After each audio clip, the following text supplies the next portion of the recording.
मध्य प्रदेश की सियासत में इस वक्त जो उबाल है वो किसी आम चुनावी हलचल जैसा नहीं बल्कि आने वाले बड़े सियासी तूफान की आहट है। मध्य प्रदेश विधानसभा चुनाव 2028 भले अभी दूर हो, लेकिन सत्ता के गलियारों में चालें ऐसी चली जा रही हैं जैसे शतरंज की आखिरी बाजी लगी हो। एक तरफ भारतीय राष्ट्रीय कांग्रेस ने जमीन पर चुपचाप बारूद बिछाना शुरू कर दिया है, तो दूसरी ओर भारतीय जनता पार्टी अपनी कुर्सी बचाने के लिए हर मोर्चे पर किलेबंदी कर रही है। सवाल सीधा है, क्या इस बार सत्ता बदलेगी या फिर वही कहानी दोहराई जाएगी। कहानी शुरू होती है गांव की चौपाल से, जहां एक बुजुर्ग अपनी 600 रुपए की पेंशन गिनते हुए पूछता है, क्या हमारी जिंदगी की कीमत इतनी ही है। यही सवाल अब सियासत का सबसे बड़ा हथियार बनता जा रहा है। कांग्रेस इसी दर्द को हवा दे रही है। अब नेतृत्व जीतू पटवारी के हाथ में है और अंदाज पहले से ज्यादा आक्रामक है। हर सभा में सीधा वार युवाओं को रोजगार कब मिलेगा, किसानों को राहत कब मिलेगी और महिलाओं को पूरा हक कब मिलेगा। लेकिन उधर बीजेपी भी कोई अंदर प्रतिद्वंदी नहीं। लाडली बहना योजना के सहारे उसने महिला वोट बैंक पर मजबूत पकड़ बना ली है, पर अब अंदर खाने एक बेचैनी गूंज रही है। क्या 1500 रुपए में वोट टिकेंगे या चुनाव नजदीक आते आते इसे 3000 तक ले जाना पड़ेगा। क्योंकि जनता अब सवाल पूछ रही है और सवाल भी कड़क, हक मिलेगा या सिर्फ वादा।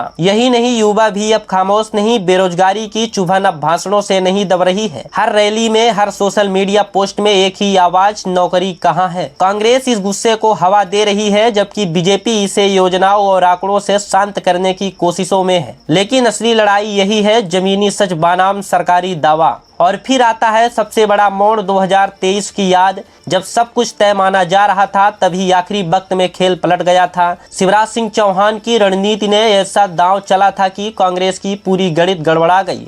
अब वही सवाल फिर खड़ा है, क्या 2028 में भी कोई मास्टरमाइंड आएगा या इस बार कांग्रेस पहले ही बाजी सेट कर चुकी है। राजनीतिक गलियारों में फुसफुसाहट तेज है। इस बार लड़ाई सीधी नहीं होगी, ये मुकाबला होगा रणनीति बनाम रणनीति, लाभार्थी बनाम नाराजगी और सबसे बड़ा नेतृत्व बनाम भरोसा है। जीतू पटवारी क्या उस भरोसे को जगा पाएंगे जो कांग्रेस को सत्ता तक पहुंचाएगा, या बीजेपी एक बार फिर अपने संगठन और अनुभव से बाजी मार लेगी। गांव से शहर तक माहौल गर्म है, हर बयान में तंज है, हर रैली में हमला। कांग्रेस सवालों की बौछार कर रही है। पेंशन क्यों नहीं बढ़ी, युवाओं को नौकरी क्यों नहीं मिली, बहनों को पूरा सम्मान क्यों नहीं। वहीं बीजेपी पलटवार कर रही है, काम देखो, योजनाएं देखो, विकास देखो। यानी सियासत अब सीधे सीधे जवाब दो के मोड़ में आ चुकी है। अब असली सवाल, क्या 600 रुपए की पेंशन गुस्से में बदलेगी, क्या 1500 रुपए की मदद 3000 की उम्मीद बन जाएगी, क्या बेरोजगार युवा इस बार चुप रहेंगे, और सबसे बड़ा, क्या 2028 में सत्ता की कुर्सी बदल जाएगी या फिर एक बार फिर सबको चौंकाने वाला नतीजा आएगा। मध्य प्रदेश की जमीन पर फिलहाल एक कहानी लिखी जा रही है, खींचतान, टकराव और सत्ता की जंग। 2028 अभी दूर है, लेकिन सियासी महाभारत का शाखनाद हो चुका है। अब देखना यह है कि इस बार कौन अर्जुन बनता है और कौन आखिरी वक्त में पूरा खेल पलट देता है। इस खबर पर आप लोगों की क्या राय है, अपनी अपनी प्रतिक्रिया जरूर कमेंट बॉक्स में साझा करें।